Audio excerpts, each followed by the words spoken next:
experts c'est-à-dire ñoo xam ni war nañ il faut que ñu bàyyi xel ci benn affaire c'est-à-dire luñ la dénk moomoo ko. Sénégal réewu kàngam la on est au pays de Cheikh Anta Diop dans tous les secteurs am nañ ay kàngam mais le discours politicien la bëgg a yóbboo nit ñi xol nit yi bëgg a yóbboo mbir yi xol c'est-à-dire bëgg a gérer les choses ci say sentiments ci luñ la dénk loolu musiba la ci réew looloo waral ba suñu économie mi ngi ci souffrir totalement est-ce que ñoom ñu ngi tiit tant soit peu di wàcc ci tëli yi di xool li gone yi di dund ci mbedd yi c'est-à-dire tey de Dakar en Casamance benn activité fi nekk boo xam ni li tax ba du xew yi mooy xëy na dem beeg dikk bi moom sénégalais yaa ngi ci parce que ay jàmbaar la di réewu jàmbaar la mooy Jakarta c'est-à-dire Jakarta actuellement Dakar mi ngi mel ni Ouagadougou Dakar a ngi mel ni Ouagadougou bu njëkkaan 2 roues Thiès la nga ko doon jëlee Kaolack jàpp Casamance mais léegi Dakar c'est comme le Burkina c'est comme le Mali entre autres ci ay 2 roues pour lan parce que xale yi alternative boobu rek lañ gis en réalité sénégalais yaa fusul gone yi liggéey rek la ñuy wër mais gisuñu ku leen jox ak xëy ñi ñu topp discours lañ leen di rey maanaam di leen xeexloo à longueur de journée di leen wàccloo ci mbedd yi ñoom ñi leen di wàccloo ci mbedd yi gisoo ci kenn ci mbedd gisoo ci kenn benn doomam ci mbedd saa ani seen i njaboot da nga leen gis ci suñu université très bonne question ani seen i njaboot wàccuñ ci université donc là je dirais à nos jeunes d'enfin ouvrir grandement les yeux il est temps et de se rendre compte que ñii c'est voué à l'échec et que en réalité seen avenir ak lu leen jëmale kanam ak lu leen noppaloo seeni famille taxu leen a jóg. est-ce que ñor na leen ma ne ko est-ce que ñor na leen. ñoru leen monsieur leen a ñor monsieur Ndiong dañ doon jooy plus de 36 000 licenciés loolu lañ doon jooy depuis nguur gi yegg si fi ak léegi mais finalement dafa mel ni on parle plus de 36 000 mais xam naa ne li ñu annoncé yëpp bu ci yokkoo moom chômage bi dina wulee ñaay ci réew mi insécurité bi dina bari également xam nga ne ndaw ñi bu ñu amul xëy ñu ci bari ils vont s'adonner à l'agression ou bien au vol ak yi ni mel donc situation bi Sénégal nekk lan nga jàpp ne mooy solution bi daar solution bi daar jàpp naa d'abord c'est le changement de régime parce que ils n'ont pas de solution en fait régime moom mënagul ne non donc ñu garder notre mal en patience ba élection am ñu changer leen dans l'immédiat véritablement xam nga loo mënul loo xamul mënoo ko et c'est d'abord leur principal handicap xamuñu mënuñu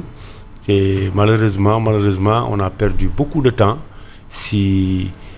tergiversation si amateurisme mais le pire dans tout ça li ñu promettroon espoir bi nga xam ne moom la ñu dundaloon nit ñi dañ ci entraîné woon tous les Sénégalais quasiment avec beaucoup de naïveté on avait cru que nit ñi am nañu solution parce que bu ñu taxawee fii ñu ne way l'assiette fiscale au Sénégal mën na tourner aux environs de 15 000 milliards et qu'on n'aurait même pas besoin d'aller di jéggaani wala di lebi ça ils l'ont dit te le président du PASTEF moo ko wax avec beaucoup de sérénité haut et fort place de l'Obélisque micro à la main muy bomber le torse di brandir un livre boo xam ne en réalité ce n'était que des charabia parce que li mu ci wax yëpp appliqué wuñu ci dara ba fi ñu toll fi nii te il y avait même pas de solution donc ñu jàpp ni l'emploi aussi qu'est-ce qu'il n'avait pas promis aux jeunes que ni ñun bés bu ñu jëlee nguur gi bu leen sax di jéggaani réew mi te ils ont été les premiers à négocier ces emplois précaires yi nga xam ne moom la ñu les Espagnols laa doon jox ba on a vu ruer ak rush bi nga xamante ni les jeunes ñoo fa nekkoon vous l'avez dit l'emploi des jeunes avec les Jakartaman nga xamante ni c'est quasiment 80 à 90% des jeunes ruraux ñoo daw song ce travail là tey jii il est très rare que nga jël un Jakartaman te mu dëkk dans la ville ils sont tous issus du monde rural donc ça veut dire que ni précarité bu garaaw bu fi nekk te ils ont abusé sur leur bonne foi parce que boo ko xoolee c'est d'abord des jeunes qui avaient espoir à un discours neuf à un discours courageux pour quelqu'un ki nga xamante ni avec beaucoup de témérité mu gëmloo leen que ni il était l'alternative et la solution qu'ils avaient des miracles tey on a vu ce qui s'est passé lui-même moo taxaw fii di wax ni oui ce régime est un régime de transition et puis ñu défenestré ko de la primature mu osé waat taxaw fii di wax ni oui le Sénégal connaît des difficultés et à quelques heures de yow ñu défenestré la en tant que premier ministre et au moment où tu étais là tu disais que tout marchait donc honnêtement il n'y a pas de réponse il n'y a pas d'alternative il n'y a pas de solution tey jii si situation bi ñu jëm moom kay prions tout simplement que ça se termine dans la paix, que ñu defaat encore comme ils ont trouvé le pays, ñu rendre ko comme ils l'ont trouvé, c'est-à-dire dans la paix et dans la stabilité. Mais il n'y aura pas de miracle, ils ne pourront rien faire, ils ne feront rien. Ce mandat est foutu, c'est un mandat blanc comme l'a dit un écrivain. Et c'est vrai que ñoom itam ils avaient fermé leur bouche, ils n'avaient pas voulu dire au moment où dérive yëpp nekk fii, personne n'avait osé dire. Jusque-là tey ji sax am na ñoo xam ne ñu ngi commencé di wax, parce que tout simplement celui qu'il craignait nga xamante ne il cherchait à emprisonner les gens à tout va, nekkatul ci posture boo xam ne mën a tëj nit ñi. Mais madame, je suis désolé de le dire, il n'y a pas de réponse, il n'y a pas d'alternative. Mais qui sera comptable en 2020? Mais c'est le peuple qui va trinquer. Ça arrive que des peuples se trompent. Et ça, les Sénégalais se sont trompés. Ils ont été naïfs, ils ont été abusés de bonne foi parce qu'ils voulaient une alternative.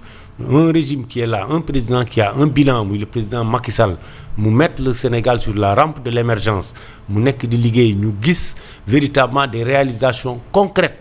Nga xamante ni véritablement Macky ak loo mënte di wax, il avait un bilan inattaquable, des réalisations prégnantes, palpables qui étaient là, muy améliorer le quotidien des Sénégalais. Quand le jeune de Pikine qui quittait Pikine di dem di Marketman à Colobane di def presque 2 heures de route wala 1 heure de route, mu ñëw il se retrouve avec 10-20 minutes, il est déjà à Colobane. Loolu c'est l'avancement. Le PUDC tey jii, le scandale de laser, pourquoi ça fait mal? C'est parce que c'est un projet du président Macky Sall qui tenait à cœur à l'électrification rurale et puis à sortir de la précarité de ce monde rural bi nga xamante ni lorsqu'il était opposant moom la demoon fekk ji avec des programmes et des projets très très innovateurs, tey PUDC et tout ça. Loolu yëpp ñu ñëw tay xaw fii pour un projet qui devait électrifier plus de 1740 villages. Vous vous retrouvez avec 25 villages seulement et que votre mentor ose lever votre main pour dire que vous êtes un travailleur au moment où 37 milliards ngi nii ñu chaparder ko, on ne sait pas fan la dugg ak fan la dugg te ba léegi c'est la justice qui parle, on ne sait même pas tout ça quoi lan lay rimer. Mais ce qui demeure évident encore, répétons-le, ils n'iront nulle part, ils vont mener ce pays à la dérive si on en prend garde. En tout cas situation bu compliquée la ñu nekk au moins, d'autant plus que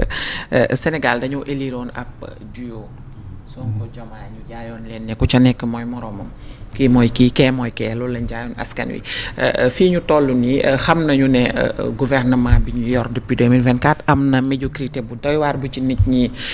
nemmeeku. Tey bu ñu àggee en 2029 bu punition waree am, peuple bi kan la ñu war a punir? Moo tax ma ne leen kan qui sera comptable entre les deux, parce que ku ci nekk yaa ngi renvoyer sa morom la balle. Bon,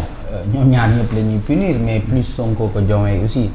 Parce que man tey jii nii boo tegoon benn Bassirou Diomaye Faye teg 10 000 Sonko, ma tànn Diomaye 10 000 fois. Parce que kii moo ngi koy wax